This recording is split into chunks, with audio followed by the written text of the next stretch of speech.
Hello guys, welcome back to our YouTube channel. I hope you all are well. So today we are going to our next lecture of complex analysis MSc third semester and we are going to start our new topic that is power series. I hope आपको lecture समझ में आ रहे होंगे. अगर कोई भी doubt हो तो comment करें and don't forget to like, subscribe and share my channel. So our first video of this lecture is power series. इसमें मैं आपको पावर सीरीज़ की डेफिनेशन कराऊंगी, उससे रिलेटेड थ्योरम कराऊंगी और हम इस लेक्चर में पढ़ेंगे वो पावर सीरीज़ से ही रिलेटेड होगा. So first we know that what is power series. Power series होता क्या है? पावर सीरीज़ वो सीरीज़ होती है, एक इनफाइनाइट सीरीज़ होती है. किस टाइप की होती है? ये summation n zero infinity a की n z की पावर n, या तो इस टाइप में मिल सकती है वो इनफाइनाइट सीरीज़, या फिर a की पावर n z में से मैंने एक कांस्टेंट को माइनस कर दिया उस पूरे की पावर n, इस टाइप में भी मिल सकती है. तो ये दोनों सीरीज़ मेरे पास क्या है? इनफाइनाइट सीरीज़ है और इन्हीं सीरीज़ को क्या कहते हैं? Power series.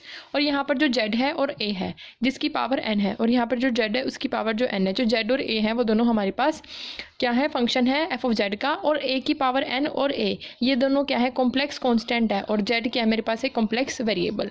जिस वेरिएबल के लिए हम काम कर रहे हैं वो कॉम्प्लेक्स वेरिएबल, कॉन्स्टेंट के लिए कॉम्प्लेक्स कॉन्स्टेंट. तो इसमें a और a की पावर n कॉन्स्टेंट है और z हमारे पास क्या है? कॉम्प्लेक्स वेरिएबल है.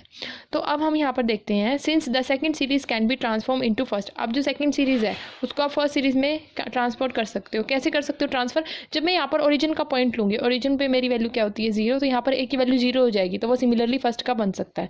तो हम क्या कह सकते हैं? Has it is sufficient to consider only the series of type first. तो आप फर्स्ट टाइप की सीरीज़ को भी ले सकते हो, और अगर जो सेकंड टाइप की सीरीज़ है आप उसको फर्स्ट में कन्वर्ट कर सकते हो. कब? जब आपका पॉइंट ओरिजिन पे लाई करेगा. अब हमारे पास पावर सीरीज़ से रिलेटेड एक थ्योरम है. द पावर सीरीज हमारे पास ये होती है a की n z की पावर n, वो कन्वर्ज करेगा फॉर एवरी z, मतलब वो हर जगह ही कन्वर्जेंट होएगा. कन्वर्ज ओरिजिन के ऊपर नोवेयर कन्वर्जेंट, कहीं पर भी कन्वर्जेंट नहीं होगा. Converges for z in some region in the complex plane. Converge करेगा z कहाँ पर? कुछ रीजन में. किसके? कॉम्प्लेक्स प्लेन के रीजन में. तो 3 है, या तो सब जगह कन्वर्ज करेगा, या कहीं पर भी कन्वर्ज नहीं करेगा, या कुछ रीजन में करेगा. तो जहाँ पर सब जगह कन्वर्ज करेगा वो either converges for every z की हर एक वैल्यू के लिए करेगा. लेकिन अगर z की प्रॉपर ओरिजिन पे चेक कर रहे हैं तो वो कहीं पर भी कन्वर्ज नहीं करेगा. कन्वर्ज सिर्फ कहाँ पर करेगा? z इज इक्वल्स टू 0 पे. वो क्या हो जाएगा? Nowhere convergent. Convergence for z in the region in complex plane. अब हम इसको प्रूव करेंगे, तीनों कंडीशन जो हमने ली है. तो हम एक एग्जांपल से इन तीनों कंडीशंस को दिखाएंगे. तो हमारी फर्स्ट कंडीशन है कि मैंने एक सीरीज़ को लेट कर लिया z की power n divide by n factorial. ये कन्वर्ज करेगा हर एक वैल्यू z की. ये जो z की पावर n है डिवाइड बाय n फैक्टोरियल है, ये z की हर एक वैल्यू को कन्वर्ज करेगा, मतलब वो एवरीवेयर कन्वर्जेंट हो जाएगा. तो मैंने इस समीशन को un और un प्लस 1, तो क्या हो जाएगा? z n की वैल्यू में एक सम और ऐड कर देंगे n प्लस 1 का फैक्टोरियल. फिर मैंने लिमिट लगाई n से इन्फिनिटी, un को un प्लस 1 से डिवाइड किया. डिवाइड करने के बाद मेरे पास क्या बचेगा यहाँ पर? जब मेरी लिमिट किसको टेंड करेगी? इन्फिनिटी को. तो limit n tends to infinity, मेरे पास क्या बचेगा? तो हम इसमें क्या देखेंगे? इसको, ये हमारे पास n plus 1 divide by modulus of z कैसे आई है? वैल्यू, पूरी वैल्यू मॉडुलस में है. अब आप देखो कि n फैक्टोरियल है, n फैक्टोरियल n प्लस 1 को क्या लिखेंगे? n factorial n plus 1. n factorial से n फैक्टोरियल कट जाएगा तो मेरे पास क्या बचेगा? n प्लस 1, और दोनों की पावर में से zn कॉमन ले लिया, zn से zn कट गया तो क्या बचा? z. तो मेरे पास ये कंडीशन सेट, अगर n टेंड करेगा इन्फिनिटी को तो मेरी वैल्यू इन्फिनिटी क्या है? 1 से बड़ी है. तो क्या होएगा? इस टेस्ट में हमारी वैल्यू है वो हर जगह कन्वर्जेंट हो जाएगी. So by the ratio test this series is convergent for all value of z. Now the series, अब मैंने दूसरी सीरीज ली. क्या लिया? मैंने n फैक्टोरियल डिवाइड में लिया था, अब मैंने n फैक्टोरियल मल्टीप्लाई लिया है. ये कन्वर्ज करेगी कहाँ पर? z इज इक्वल्स टू 0 पे. अगर z इज इक्वल्स टू 0 पे वैल्यू 0 देगा, नॉन 0 के लिए इन्फिनिटी आएगा.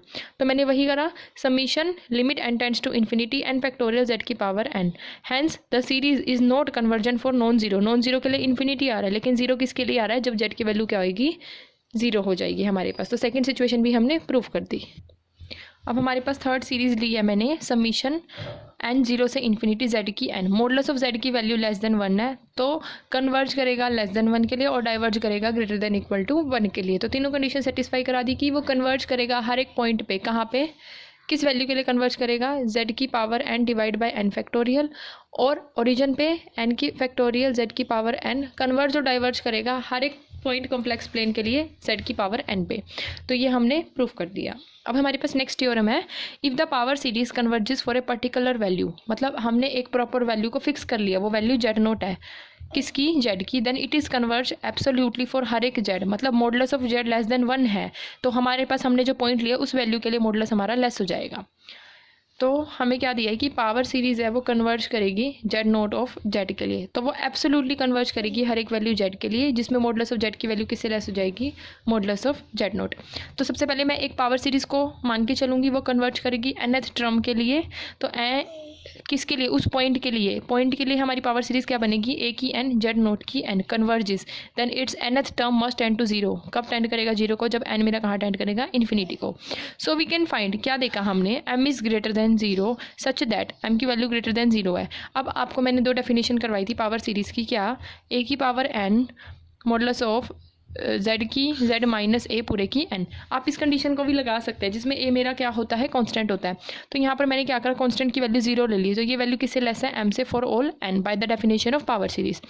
अब मेरे पास ये वैल्यू लेस देन m है, और देन हम क्या कह सकते हैं, मॉडुलस ऑफ a की पावर a की n z n less than equal to m modulus of z n divide by modulus of z0 n, क्योंकि मेरी m की जो वैल्यू है यहाँ पर, हमारे पास जो ये गिवन कंडीशन है z की पावर n z0 की पावर n, इसको हम कैसे सेटिस्फाई कराएंगे, पहले ये देखते हैं, फिर समझ में आ जाएगा कि ये टर्म हमने ली कैसे। हमारे पास दे क्या रखा है कि मॉडुलस ऑफ z है वो किससे लेस है, मॉडुलस ऑफ z0 से। तो फिर अगर मैं इस मॉडुलस ऑफ z0 को डिवाइड में ले लूँ तो ये वैल्यू किससे लेस हो गई, कम से। तो मतलब अगर मैं इस वैल्यू का सम कर दूँ तो हर एक वैल्यू के लिए वो कन्वर्ज करेगा किसकी वैल्यू की, z की वैल्यू के लिए, इसलिए हमने यहाँ पर इस कंडीशन को सेटिस्फाई कराया। इन अनदर वर्ड्स हम क्या कह सकते हैं कि a की power n z n converge absolutely किस वैल्यू के लिए, हर एक वैल्यू के लिए, for which modulus of z less then है z0 के। दोबारा देखते हैं इस थ्योरम को कि कोई भी पावर सीरीज लिए पर्टिकुलर वैल्यू के लिए, वो है z0 किसकी, z की, वो कन्वर्ज करेगा absolutely modulus of z less then z0। तो मेरे पास ये कन्वर्ज करा दिया उस पॉइंट के लिए, कब, फॉर nth टर्म, ये वैल्यू जब 0 को टेंड करेगी, कब, जब n टेंड करेगा इन्फिनिटी को। तो हमारे पास एक स्केलर एग्जिस्ट करेगा, तो a n z की power n minus 0 less than equal to m, by this condition we had find that it converges for all value of z। अब हमारे पास डेफिनेशन है, the circle modulus of z is equals to r। अपनी हर एक value को जब वो include करेगा तो उस सीरीज़ हमारी कन्वर्जेंट हो जाएगी, और उस सीरीज़ को क्या कहेंगे, circle of convergence of the series. मतलब हमें एक कन्वर्जेंट, हमने एक सीरीज़ ली, उसके लिए हमें सर्कल मिल गया, तो वो क्या बन गया, circle of convergence of the series. तो modulus of z is equals to r एक सर्कल है, किस वैल्यू को इंक्लूड करेगा, z की वैल्यू को, फॉर विच जो मेरी पावर सीरीज़ होगी वो कन्वर्ज करेगी किसी ना किसी सीक्वेंस, किसी ना किसी सीरीज़ पे, तो वो क्या है, समीशन a0 z। तब वो सीरीज़ हमारी क्या बनेगी, circle of convergence of a series. या फिर आप क्या कह सकते हो, the radius of R this circle is called radius of convergence of series.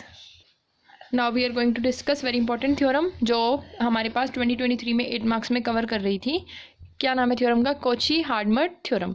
ये थ्योरम क्या कहती है, फॉर एवरी सीरीज़, हमारी सीरीज़ क्या होती है, a की पावर n z की n, there exist a number r, जिस को हम क्या कहते हैं, radius of convergent of a power series, which satisfy the property, क्या, the series converge absolutely for every z with modulus of z क्या होता है, लेस देन r। मतलब हर एक जो सीरीज़ है वो एब्सोल्युटली कन्वर्ज करेगी z की वैल्यू पे, और वो वैल्यू किससे कम होगी, radius of convergence of power series से। सेकेंड, वो डाइवर्ज कब करेगी, जब इस मॉडुलस की वैल्यू ग्रेटर देन r, मतलब वो जो हमारी एब्सोल्यूट वैल्यू है वो बड़ी हो जाएगी किससे, रेडियस से। तो अब हमारे पास क्या है कि जो गिवन सीरीज़ है वो कन्वर्ज करेगी किस पे, if the series this is convergent, but अगर हम इसमें इस सीरीज़ का सम कर दूँ, इज ए सीरीज ऑफ सिर्फ पॉजिटिव टर्म बनेगी। Hence all the test for convergence of positive term can be applied to this series. Thus if we apply Cauchy root test we see that the power series is absolutely convergent if limit n tends to infinity. क्या कह रहा है ये हमारे पास series क्या थी, summation a की n z की n इज़ एब्सोल्युटली कन्वर्जेंट। ये कब एब्सोल्युटली कन्वर्जेंट होएगी, जब मैं इसका मॉडुलस लिया वो भी कन्वर्ज करेगा। अगर मैंने इसका सम कर दिया तो ये सीरीज़ है, मॉडुलस से वैल्यू पॉजिटिव हो जाएगी और सम करने से भी ये वैल्यू पॉजिटिव टर्म देंगी और hence all the test for convergence of positive term can be applied to this series.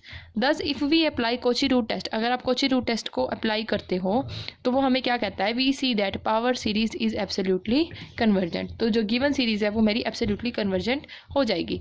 अब मैंने यहाँ पे क्या limit n tends to infinity, यहाँ पर मैंने पावर क्या कर दी 1/n से मल्टीप्लाई कर दिया, वो जो लेस देन 1 हो गई। अब n से n कैंसिल हो गया, क्या बना a की पावर n 1 की power n modulus of z less than 1। अब यहाँ पर पता है modulus of z less than 1 है, मॉडुलस ऑफ z को मैं क्या लिख सकती हूँ, r लिख सकती हूँ। तो यहाँ पर डिवाइड में आके r, तो a की n 1/n क्या हो गया 1/r। We know that it is absolutely convergent जब वैल्यू लेस देन 1 है, और डाइवर्ज कब करेगी, जब मेरी वैल्यू ग्रेटर देन 1 हो जाएगी। When modulus of z less then r इस कंडीशन को सेटिस्फाई करेगा, डाइवर्ज होने के लिए ग्रेटर देन को सेटिस्फाई करेगा। अब हमारे पास कोची रूट टेस्ट क्या होता है कि हमारे पास एक सीरीज़ है u की n 1/l is equals to l। Then the positive terms के लिए हमने कोची रूट टेस्ट लगाया था यहाँ पर। वो हमें क्या कह रहा था कि जो हमारे पास सीरीज़ है उसकी 1/n पावर करने पे वो लेस 1 हो जाएगा, कन्वर्ज के लिए लेस 1, डाइवर्ज के लिए ग्रेटर देन 1। ये हमारे पास कोची रूट टेस्ट होता है जो हमने कोची हार्मर थ्योरम को प्रूफ करने के लिए लगाया था, जिसमें जो गिवन कन्वर्जेंस हमने प्रूफ किया था उस सीरीज़ के लिए मैंने कोची रूट टेस्ट लगाया, जिसमें मेरे पास जो गिवन सीरीज़ थी उसमें मैंने पूरे की 1/n पावर कर दी। यहाँ पर मॉडुलस z बचा और मॉडुलस z r होता है, r मल्टीप्लाई में इधर आके डिवाइड में हो गया। और मुझे पता है कि हमारी सीरीज़ कन्वर्ज कब करेगी, जब modulus of z less then आएगा r होगा, और डाइवर्ज कब करेगी, जब ग्रेटर देन r होगा। अब इस थ्योरम से रिलेटेड एक रिमार्क है, by above theorem the radius of convergence of power series is 1/r limit n tends to infinity modulus of a की n 1/n। It is also known as, आप इसको हार्मर फॉर्मूला भी कहते हैं, for the radius of convergence of a series. The power of series this converges within और diverge outside the circle of radius r which has its centre at origin.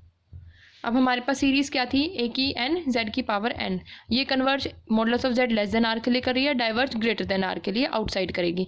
तो हमारे किसके साथ, रेडियस r के साथ। तो ये जो वैल्यू है किसके इक्वल हुई 1/r which has its centre कहाँ पे, एट ओरिजिन पे हमें मिलेगा।